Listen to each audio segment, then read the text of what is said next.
오늘의 말씀은 골로새서 1장 1절부터 14절까지 말씀입니다. 하나님의 뜻으로 말미암아 그리스도 예수의 사도된 바울과 형제 디모데는 골로새에 있는 성도들 곧 그리스도 안에서 신실한 형제들에게 편지하노니 우리 아버지 하나님으로부터 은혜와 평강이 너희에게 있을지어다. 우리가 너희를 위하여 기도할 때마다 하나님 곧 우리 주 예수 그리스도의 아버지께 감사하노라. 이는 그리스도 예수 안에 너희의 믿음과 모든 성도에 대한 사랑을 들었으며 너희를 위하여 하늘에 쌓아둔 소망으로 말미암음이니 곧 너희가 전에 복음 진리의 말씀을 들은 것이라. 이 복음이 이미 너희에게 이름에 너희가 듣고 참으로 하나님의 은혜를 깨달은 날부터 너희 중에서와 같이 또한 온 천하에서도 열매를 맺어 자라는도다. 이와 같이 우리와 함께 종된 사랑하는 에바브라에게 너희가 배웠나니 그는 너희를 위한 그리스도의 신실한 일꾼이요 성령 안에서 너희 사랑을 우리에게 알린 자니라. 이로써 우리도 듣던 날부터 너희를 위하여 기도하기를 그치지 아니하고 구하노니 너희로 하여금 모든 신령한 지혜와 총명에 하나님의 뜻을 아는 것으로 채우게 하시고 주께 합당하게 행하여 범사에 기쁘시게 하고 모든 선한 일에 열매를 맺게 하시며 하나님을 아는 것에 자라게 하시고 그의 영광의 힘을 따라 모든 능력으로 능하게 하시며 기쁨으로 모든 견딤과 오래 참음에 이르게 하시고 우리로 하여금 빛 가운데서 성도의 기업의 부분을 얻기에 합당하게 하신 아버지께 감사하게 하시기를 원하노라. 그가 우리를 흑암의 권세에서 건져내사 그의 사랑의 아들의 나라로 옮기셨으니 그 아들 안에서 우리가 속량 곧 죄 사함을 얻었도다. 오늘은 이제 골로새서를 우리가 함께 공부하기 시작하는 날입니다. 골로새서도 이제 서신서죠. 편지글입니다. 그래서 우리가 이렇게 서신서를 살펴볼 때는 발신자가 누구냐, 수신자가 누구냐, 또 언제 기록된 서신이냐, 또 배경이 된 사건은 어떤 사건이냐 하는 것들을 우리가 좀 알아두면 이 서신서를 이해하는 데 훨씬 더 도움이 됩니다. 자, 그렇다면 오늘 이 편지글인 골로새서는 발신자, 곧 편지를 쓰는 사람은 누군가? 네, 골로새서의 마지막 구절 4장 18절에는 이렇게 기록되어 있습니다. 제가 읽겠습니다. 나 바울은 친필로 문안하노니 내가 매인 것을 생각하라. 은혜가 너희에게 있을지어다. 자, 발신자는 누굽니까? 바울이죠. 그런데 바울이 어떻게 해요? 친필로 써서 문안한다 라고 말하고 있죠. 그렇기 때문에 이 골로새서는 바울이 썼을 뿐만 아니라 바울이 직접 친필로 쓴 서신이다, 이렇게 우리가 볼 수 있습니다. 그리고 또 한 가지는 우리가 뭘 알 수 있냐면, 나 바울은 친필로 문안하노니 한 다음에 내가 매인 것을 생각하라, 이렇게 말하고 있죠. 우리가 이전에 빌레몬서를 공부할 때도 우리가 함께 나눴습니다만, 여기에서 바울이 내가 매였다라는 이 표현이 영적으로 또 은유적으로 예수 그리스도의 종된 나 바울, 오직 예수 그리스도께만 매이고 다른 모든 것으로부터 자유한 나 바울, 이런 의미라기보다는 여기에서는 좀 직접적으로 바울이 지금 투옥된 상태다, 지금 매여 있는 상태다 하고 이야기하는 것입니다. 그렇기 때문에 빌레몬서도 마찬가지고 오늘 우리가 이제 공부하는 이 골로새서도 마찬가지고 바울이 감옥에서 쓴 편지다, 옥중서신이다, 이렇게 우리가 말할 수 있는 것입니다. 그리고 또 추가적인 정보를 4장 9절이 전합니다. 우리가 나중에 또 볼 내용입니다만 서론적으로 먼저 본다면 4장 9절은 이렇게 말씀합니다. 제가 읽겠습니다. 신실하고 사랑을 받는 형제 오네시모를 함께 보내노니 그는 너희에게서 온 사람이라. 그들이 여기 일을 다 너희에게 알려주리라. 자, 여러분, 지금 이 4장에서는 사도 바울이 어떤 내용을 전하냐면 두기고라는 사람을 보내겠다. 그래서 두기고가 이 편지를 들고 골로새에 있는 너희들에게 가서 내 메시지를 전달하겠다, 이제 이런 말이 나오죠. 그 다음에 이제 이어서 무슨 얘기를 하는 겁니까? 너희에게서부터 나에게 온, 즉 골로새에서부터 나에게 온 오네시모를 그 두기고와 함께 보낸다, 이런 내용이 나오는 것입니다. 그런데 여러분, 우리가 바로 엊그저께 공부했기 때문에 이 오네시모라는 이름이 낯설지가 않죠. 오네시모는 종이었습니다. 누구의 종이었습니까? 빌레몬이라는 사람의 종이었습니다. 자, 그러면 이렇게 지금 퍼즐이 맞춰지는 듯이 지금 우리가 그 내용들을 연결할 수가 있죠. 사실 실제로 성경에서는 이 빌레몬서와 골로새서가 즉 연결되어서 나오진 않습니다. 서로 떨어져 있어요. 하지만 우리는 뭘 알 수 있냐면 이 오네시모라는 사람의 이름을 통해서 뭘 알 수 있냐면 빌레몬서와 골로새서가 서로 연결되어 있다. 또 사도 바울이 이 두 편의 편지를 거의 동시에 써서 어쩌면 함께 보낸 그런 편지다 하는 것을 우리가 알 수 있습니다. 물론 어떤 분은 오네시모라는 이름이 그 당시에 많이 있는 이름이어서 여러 사람이 그 이름을 써서 동명이인일 수도 있지 않습니까? 근데 그렇게 보기에는 지금 나와 있는 이런 또 묘사나 설명이 굉장히 이 빌레몬서에 있는 오네시모와 이 골로새서에 있는 오네시모가 동일 인물이라는 것을 너무 확실하게 드러내죠. 자, 그러면 우리가 빌레몬서에서 오네시모에 대한 어떤 정보를 얻었습니까?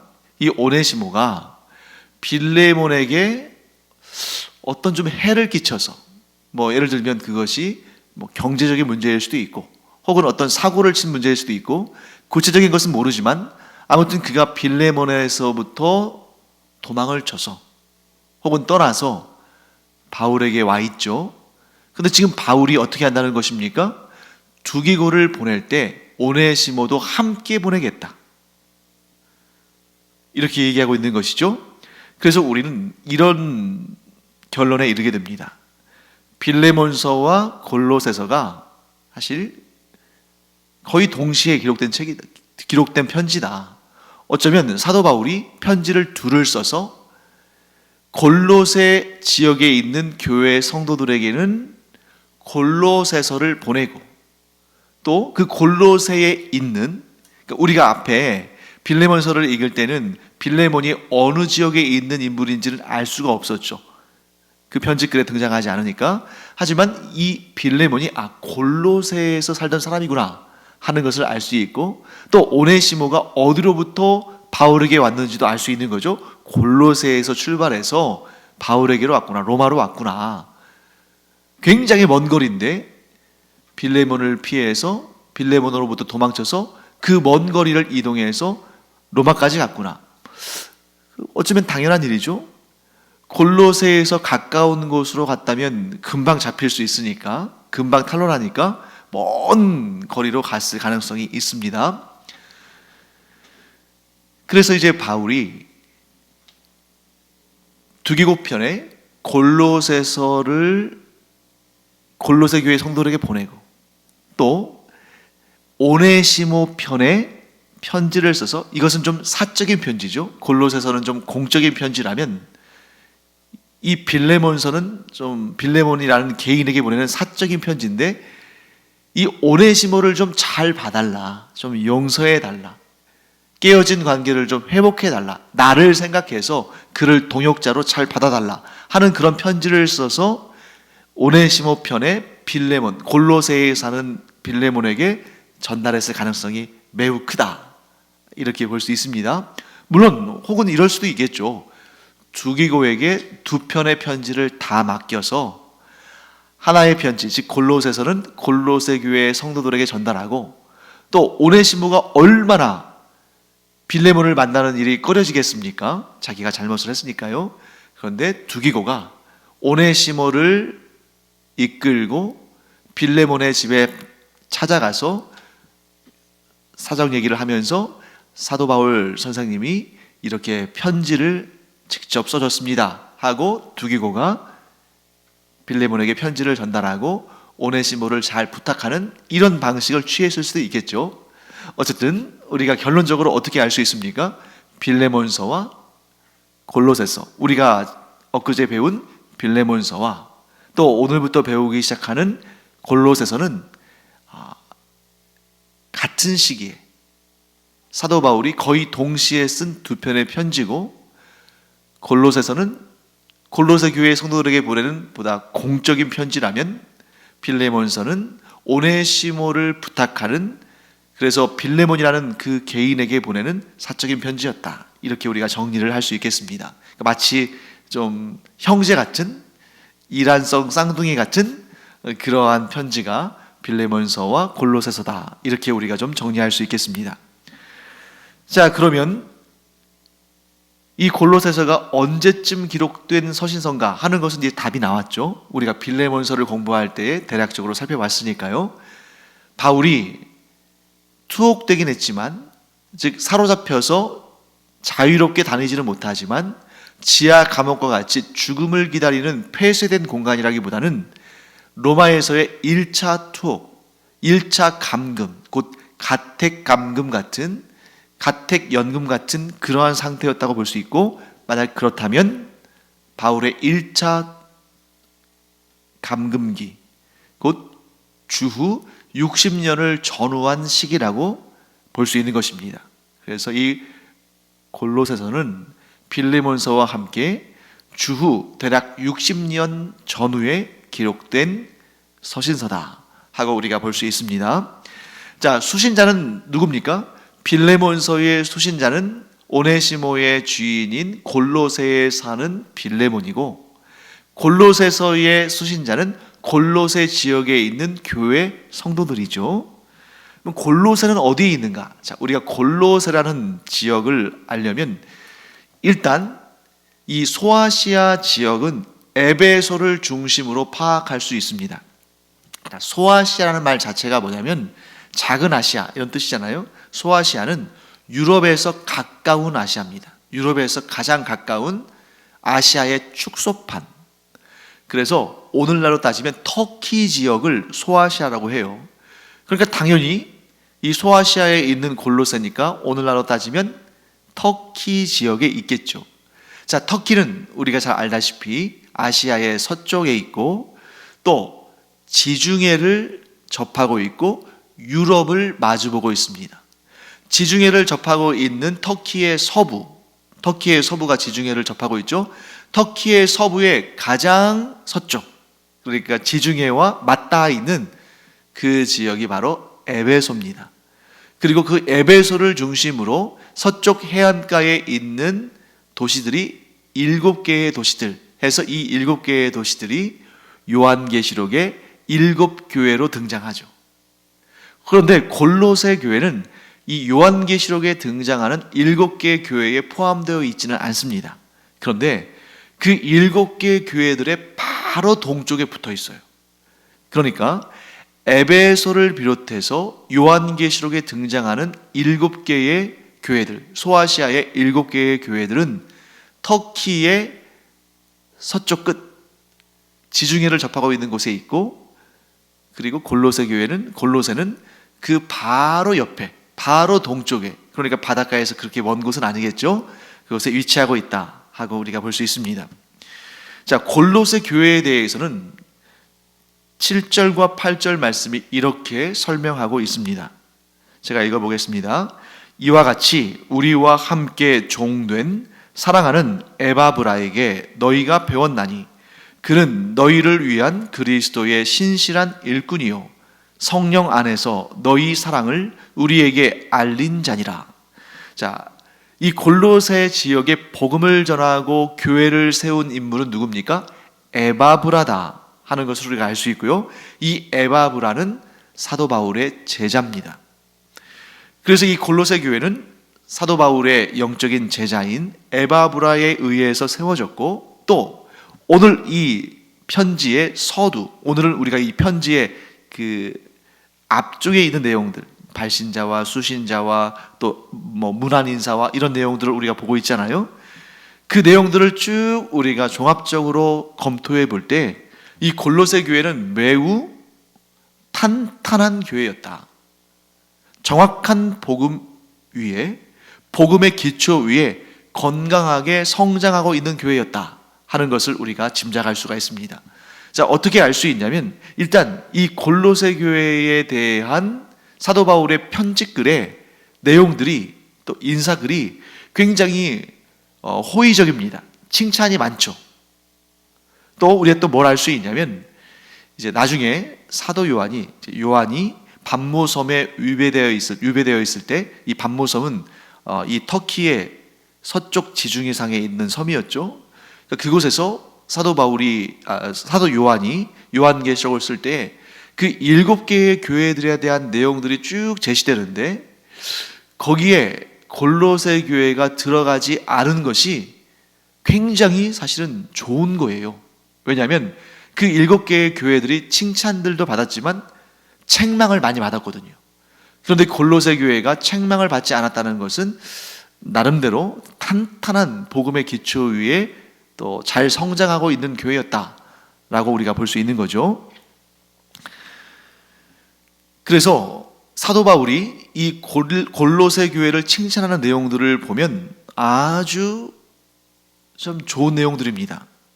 그래서 사도 바울은 골로새 교회를 위해 기도할 때마다 하나님께 감사를 드렸다, 이렇게 얘기하죠. 그리고 골로새 교회에 대해서 칭찬하는 내용이 뭐냐면, 그들이 그리스도 예수 안에서 믿음과 사랑이 풍성했다, 이렇게 칭찬합니다. 그런데 여러분, 어떤 교회 공동체가, 그리고 또 그리스도인 개인이 얻을 수 있는 최고의 칭찬은 뭐겠어요?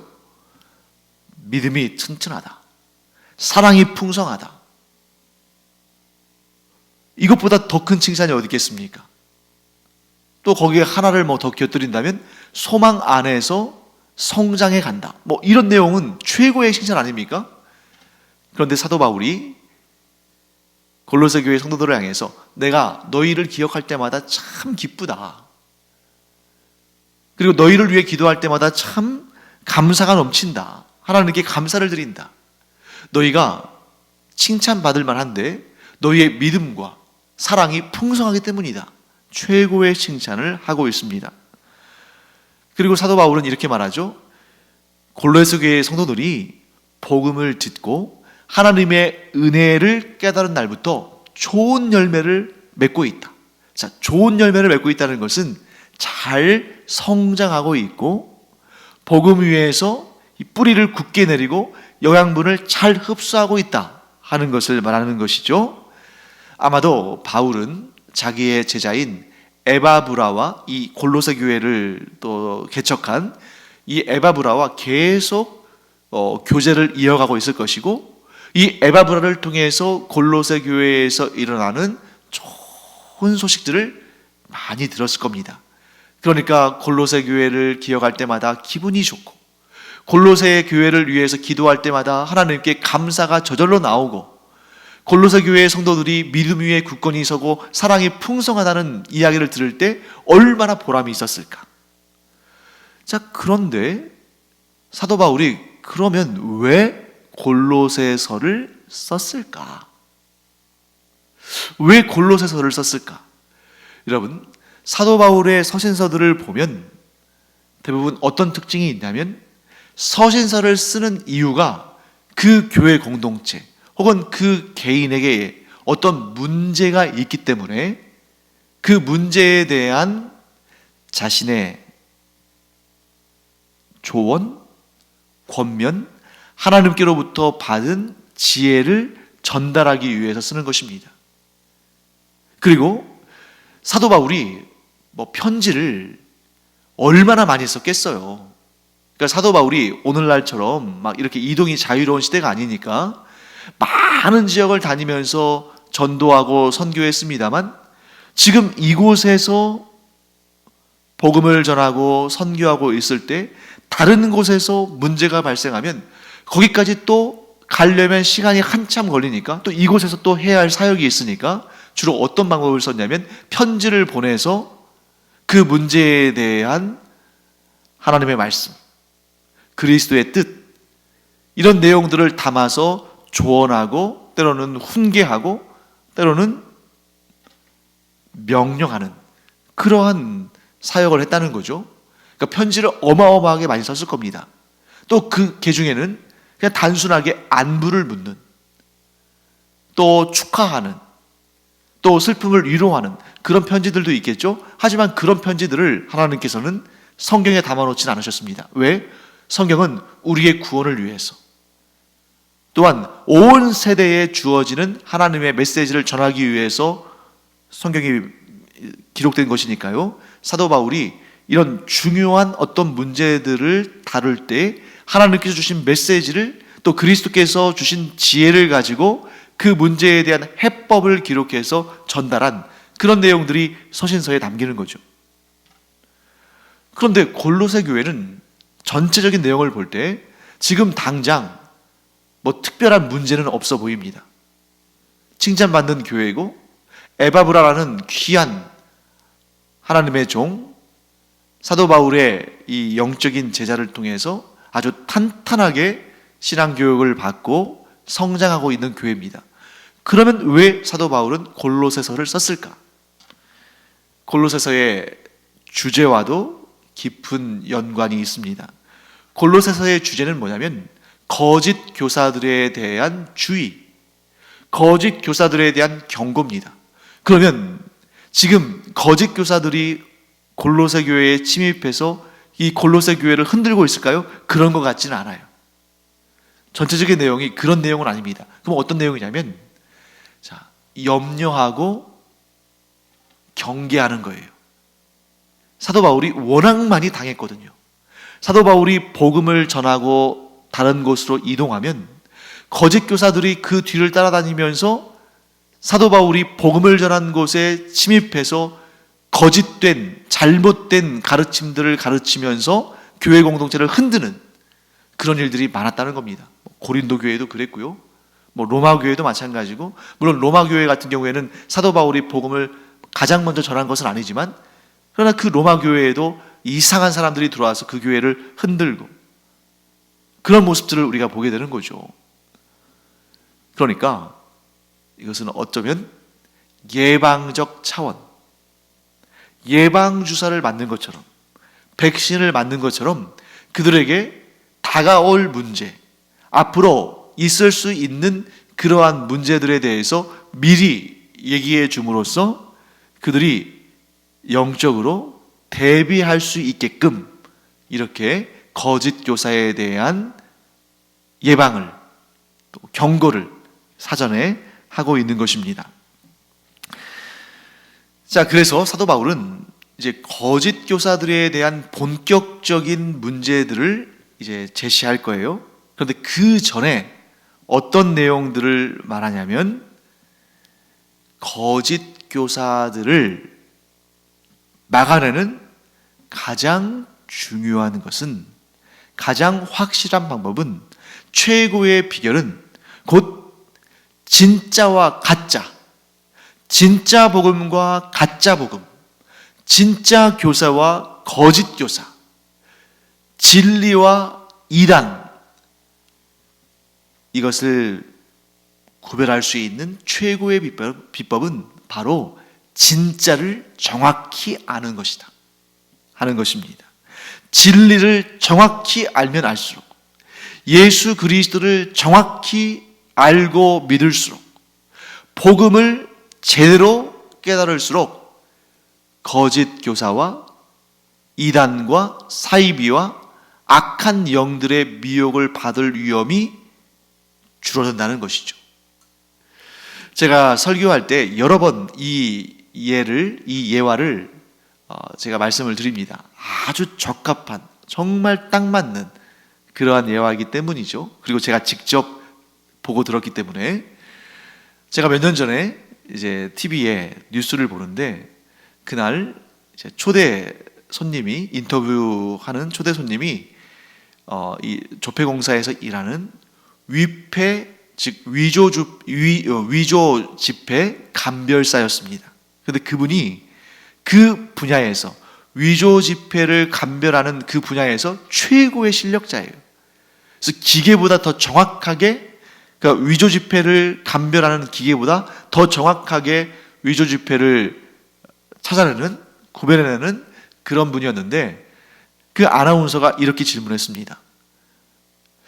그렇게 위조 지폐를 잘 감별해내는 데는 어떤 훈련이 있을 것 같은데, 위조 지폐를 감별하기 위해서 특별히 하는 훈련이 있습니까? 하고 물었습니다. 그때 그 위조 지폐 감별사가 뭐라고 대답하냐면, 저는 따로 뭐 훈련 같은 거는 하지 않습니다. 위조 지폐를 골라내기 위해서 막 이런저런 그런 훈련이나 이런 트레이닝 같은 것은 별도로 하지는 않고, 제가 하는 일이 있다면 하루 종일 진짜 돈을 보고, 자세히 보고 진짜 돈을 계속 만져봅니다. 그때 제가 아주 중요한 인사이트를 얻었습니다. 뭐냐면, 진짜를 제대로 알면 수많은 가짜들을 다 분별할 수 있다. 그런데 반대로 가짜들을 연구하기 시작하면, 이래서 가짜구나, 이거는 이래서 가짜구나 하고, 얼마나 위조 지폐가 많겠어요. 그런 위조 지폐들을 다 모아놓고 가짜들을 연구하기 시작하면 위조 지폐를 잘 감별할 수 있을 것 같잖아요. 그런데 새로운 가짜가 나오면 어떻게 감별하겠습니까? 그러니까 진짜와 가짜를 가장 정확하게 구별해낼 수 있는 능력은 어디에서 오냐면, 그 최고의 비결은 진짜를 제대로 알 때. 그러니까 이 사람이 하루 종일 진짜 돈을 눈여겨서 보고, 하루 종일 진짜 돈을 만져보고, 뭐 냄새도 맡아보고, 진짜 돈에 완전히 막 미쳐서 거기에 막 탐구하고 연구하고 하다 보니까, 딱 보면 가짜 돈은 그냥 보면 알고 만져보면 아는 것입니다. 진짜와 항상 함께 있으니까. 그래서 사도 바울이 어떤 작업을 하냐면,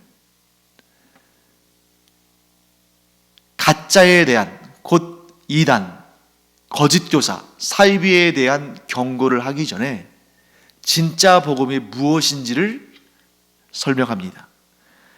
그 내용이 이제 오늘 본문의 마지막이죠. 13절과 14절에 나옵니다. 그가 우리를 흑암의 권세에서 건져내사 그의 사랑의 아들의 나라로 옮기셨으니, 그 아들 안에서 우리가 속량 곧 죄사함을 얻었도다. 여러분, 예수 그리스도께서 어떤 분이신지를 우리가 아는 것이, 우리가 가짜, 거짓 교사, 이단, 사이비, 거짓 진리를 구별할 수 있는 최고의 방법입니다. 그래서 여러분, 오늘날 존재하는 대부분의, 아니 어쩌면 100%의 이단과 사이비는 바로 여기에서 문제가 나오는 거예요. 어떤 문제입니까?